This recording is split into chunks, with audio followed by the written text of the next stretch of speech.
Thank you, Professor. It's very hard to start with a session, a very powerful session. तो मेरी Delhi university में एक कहावत है कि अगर किसी का सेशन खराब करना हो तो उससे पहले वाले 2 सेशन में बढ़िया स्पीकर बुला दो, अपने आप भीड़ उठा देगी। या दूसरा है कि समोसा एक एक्स्ट्रा रख दीजिए तो it will start with a very powerful session. तो first of all very good afternoon Hyderabad. It's gone back 7 साल बाद है, 8 मिनट है, कोशिश करते हैं 7 मिनट में ख़त्म करने का 7 साल की जर्नी को। First of all very thankful to Professor Afroz. It just a 24 hours of communication. My team saw his LinkedIn post and then start the conversation. So next 2 days is powerful university के लिए ये है कि political campaigns को अगर 2 major sections में अगर divide करो तो अगले 2 दिन you will learn lot of about social media, जो मेरे पेरेंट्स भी समझते हैं, मेरे दोस्त भी समझते हैं। एवरीथिंग टेक्नोलॉजी का मतलब ही सोशल मीडिया समझते हैं। शायद सही भी है, नहीं है, ये अप टू यू। मेरे पास as per the previous speaker I don't have a exact template for you to give in this कि आप इस कॉन्फ्रेंस से उठे और कल के दिन पॉलिटिकल कैंपेन के बारे में एग्जैक्ट सब कुछ जान जाए। आई ऑनेस्टली मुझे भी नहीं पता अभी तक इलेक्शन जीतने के या लड़वाने के एग्जैक्ट क्या रास्ते हैं, चीज़ें हैं। हर इलेक्शन कुछ सिखाने की कोशिश करता है। I start with few things. Elections को 2 हिस्सों में डिवाइड करते हैं टेक्नोलॉजी के मीडियम से।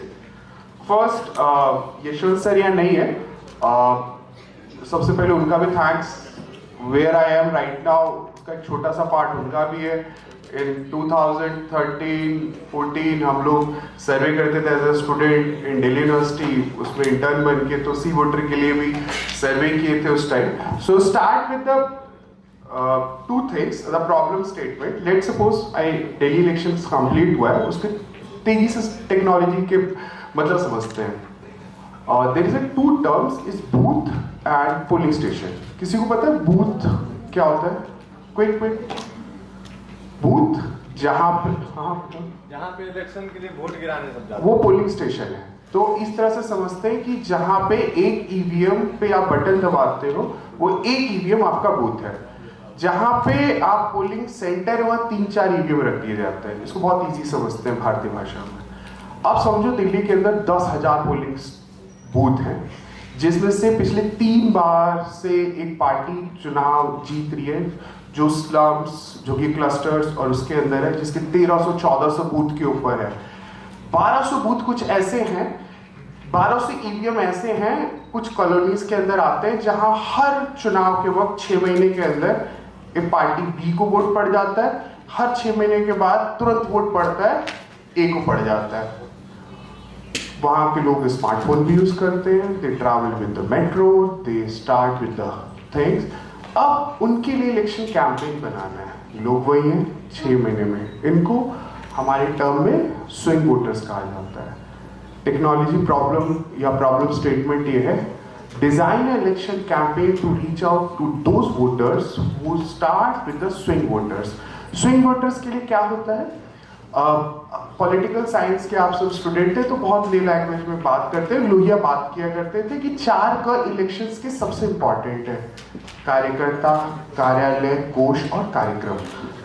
कार्यक्रम क्या है कि आपके पास कोई एजेंडा हो। एजेंडा कुछ भी हो सकता है कि आप राष्ट्रवाद को लेके चलेंगे, आप नेशनलिज्म को लेके चलेंगे, किसी रिलीजियस प्रोग्राम को लेके चलेंगे, सोशल डेवलपमेंट फंड को लेके चलेंगे, रिलीजियस पॉलिसी को चलेंगे, या एक नया वोटर है वुमेन, कि मैं वुमेन को लेके चल रहा हूँ, मैं पिंक कैंपेन को लेके चल रहा हूँ, या लेट सपोज मैं एक ऐसे कैंपेन को लेके चल रहा हूँ। आप एक माइनॉरिटी इंस्टीट्यूशन है तो चलिए मैं उसकी बात करता हूँ कि लेट सपोज यार हम 60-70 साल से वोट कर रहे हैं, इस देश के अंदर कौम एक सबसे ज्यादा नेशनलिज्म से अगर कोई भरा है, तो एक माइनॉरिटी वोटर है जो पिछले 75 साल से एक दूसरे रिलीजन के लोगों को ही अपना लीडर मान रहे हैं। उससे बड़ा क्या रिलिज्म का, नेशनलिज्म का थॉट है?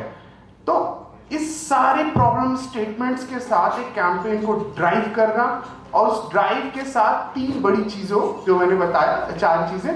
कार्यक्रम हर पॉलिटिकल पार्टी के पास है, कार्यकर्ता, वॉलेंटियर्स, कार्यालय, ताकि वो लास्ट पॉइंट तक रीच आउट कर सके।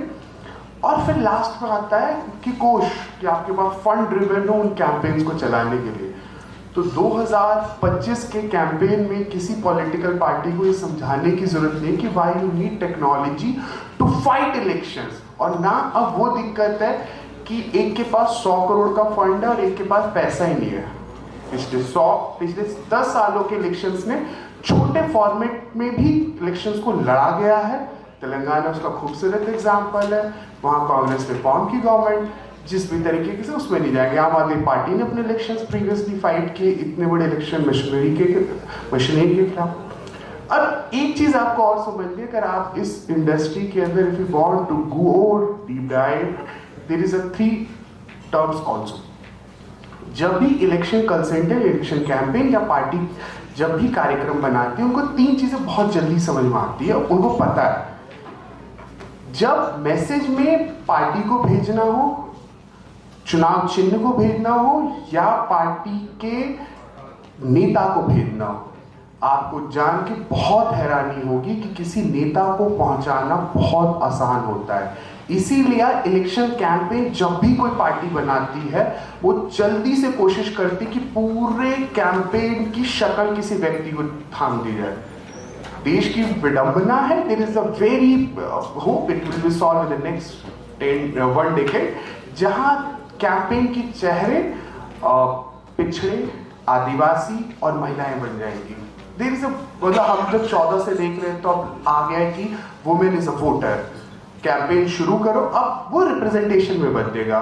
इसी तरीके से संविधान का इलेक्शन है, तो now the things will be changes in the next 1 decade, जहां पे इलेक्शन चेहरों पे आ गया, चेहरे रिप्रेजेंटेशन में कन्वर्ट करें। मैं आपको टर्म्स में इसलिए बात कर रहा हूं कि 7 मिनट में कंटेंट को कन्वर्ट कर पाना मुश्किल होगा, इसलिए द नेक्स्ट थिंग इज, जब भी कैंपेन बनता है तो कैंपेन एक कार्यक्रम के लिए बनता है जिसमें आपको सोशल वेलफेयर स्कीम्स होती हैं।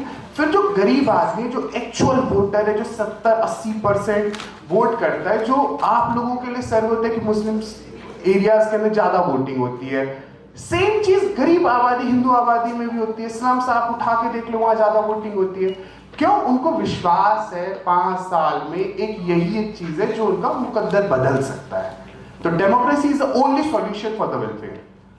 तो वो उसलिए वोट करता है, वो दारू, मुर्गा, शराब वराब secondary, third, fourth, fifth thing, लेकिन उसको डेमोक्रेसी पे विश्वास है। और ये अफ्रीका का एक देखिए, या जितना ज्यादा डेवलपमेंट जिस एरिया में होता है वहां वोटिंग परसेंटेज डाउन हो जाता है। इसके क्या मतलब है, आप लोग सोचिएगा, जानिएगा, चीजें करिएगा। तो जब भी इलेक्शन कैंपेन्स बनाए जाएंगे, उसकी शुरुआत कार्यक्रम से होगी। कार्यक्रम पार्टी को कनेक्ट करेगा, पार्टी इलेक्शन सिंबल को कनेक्ट करेगा, और इलेक्शन सिंबल लास्ट आने तक वो चेहरा बन जाएगा कि मैं नीतीश को वोट करूंगा, मैं केजरीवाल को वोट करूंगा, मैं मोदी को वोट करूंगा, मैं ओवैसी को वोट करूंगा, मैं राहुल को वोट करूंगा, मैं इसको करूंगा, उसको। There is a very limited possibility कि वो किसी चेहरे से बच जाए। इसीलिए बीजेपी की अब कोशिश है कि वो स्टेट इलेक्शंस के अंदर वो अपने प्राइमरी चेहरे, प्राइम मिनिस्टर के चेहरे को बचाकर पार्टी इलेक्शन फाइट करती है, अपने प्रोग्राम्स में फाइट करती है, और उसको नीचे ड्रिबल डाउन करने के लिए अपने सिंबल को यूज करती है। इसीलिए आप बीजेपी के पिछले 10 साल के सारे इलेक्शन कैंपेन के अंदर वो अपने सिंबल कमल के साथ जा रहे होते हैं। इतनी बड़ी पार्टी, इतना सारा रिसोर्सेज, इतने सारे बड़े think tank, focus on the election symbol, कि उनका नेता पहुंच चुका है। They don't need to create other leaders in a parallel to the PM, and they just focus on a election symbol. But the problem with the regional parties, they have only one face, so they will just stick with the one face and the election symbol. ये मेरे opening comment है। अब इसको थोड़ा सा और नीचे चल जाते हैं। अगर आप जो मैंने प्रॉब्लम स्टेटमेंट बताई कि इलेक्शंस में एक पार्टी के पास कम रिसोर्सेज हैं, कम टाइम है, 22, 24, 25 दिन के इलेक्शन खत्म करना है, 20-22 हजार बूथ है तेलंगाना में, लेट्स सपोज आपके 16-17 बूथ होंगे, तो आप इसको कैसे ड्राइव करेंगे? तो इसके लिए जो आज CRM यूज हो रहे हैं, ERP यूज हो रही है, इसके लिए आज की डेट में मेजर डेटा साइंसेस यूज हो रहे हैं, जिसके अंदर लेट्स सपोज एक 800 लोगों का कॉल सेंटर 10,000 बूथों के अंदर सुबह उसने फोन किया कि जो हमने मैनिफेस्टो लॉन्च किया है, आपके मोहल्ले में किसी की चर्चा है, आपने टीवी पे देखा। वो 10,000 कार्यकर्ताओं को 3 घंटे के अंदर अगर कॉल करनी है तो वो 3 घंटे के अंदर वो कॉल का फीडबैक आ गया आपके पास। एक सीईओ को अगर जैसे एक रिपोर्ट टेबल होती है वैसे पार्टी प्रेसिडेंट को या कैंपेन कोऑर्डिनेटर को या सेक्रेटरी को उसके पेज पे पड़ा है कि my campaign is manifesto launching 75% पे आ गया। इसमें एक और एग्जांपल देके खत्म करते हैं कि लेट सपोज पहले भी एलईडी चलती थी, पहले भी होर्डिंग लगते थे, पहले भी। अब जैसे अखबार है, हर अखबार के अंदर फ्रंट पेज पर आप कैंपेन पे फोटो देखते हो इलेक्शन के दिन। अब उसका कोई ट्रैकिंग ही नहीं है। हर अखबार कहता है मेरा 10 लाख सर्कुलेशन, किसने पढ़ा नहीं पढ़ा कोई। डिजिटल इसलिए ट्रस्ट वर्दी कि आपको पता है कि 16,870 लोगों ने 12:44 और 48 सेकंड तक इतने लोगों ने मेरा कैंपेन देखा तो देखा। This is the power of tech जो अब तक न्यूज़पेपर या सैटेलाइट टीवीज के साथ नहीं थी। इसी तरीके से जो कम रिसोर्स वाली पार्टियां हैं टेक को यूज करती हैं और वो लोग अपने टेक से कम संसाधनों में, इनको पता है कि जीपीएस, आज फोन के अंदर, गाड़ी के अंदर हर जगह जीपीएस लोकेशन है, तो उसको पता है कि मेरी एलईडी कहाँ कहाँ चल रही है, कहाँ कहाँ नहीं चल रही, कौन से होर्डिंग पे, कौन से खंबे पे मेरा बोर्ड लगा है, नहीं लड़ा है। उसको पता है कि मेरा कार्यकर्ता अगर डोर टू डोर करने गया है तो उसके पास एक मोबाइल ऐप है जिसके अंदर जीपीएस ऑन है, जिसके अंदर वॉइस माइक्रोफोन ऑन है, जिसके अंदर कैमरा ऑन है, उसके अंदर। तो मेरा कार्यकर्ता अगर 12,000 बूथों के ऊपर एक साथ अगर सुबह उतरा तो अगर 60% भी इनएफिशिएंट है तो 40% कार्यकर्ता अगले 6 दिन अगर वो घरों के अंदर सुबह 8-10 बजे से लेके बीच में छुट्टी लेके शाम को भी अगर घूम रहा है और 4 लाख पैम्पलेट अगर मैंने फेंके हैं भेजने के लिए, तो इसका मतलब है कि मैं अगली पार्टी मीटिंग से होने से पहले एक पन्ने के ऊपर नंबर्स के साथ पार्टी प्रेसिडेंट को बता सकता हूँ कि सर हम 8,1600 बूथों पर कल शाम तक पहुंच चुके थे वॉइस रिकॉर्डिंग के साथ। तो this is my section. Hope इसके बाद अगर आपके कुछ सवाल होंगे तो love to track with you in the session. Thank you so much. Thank you.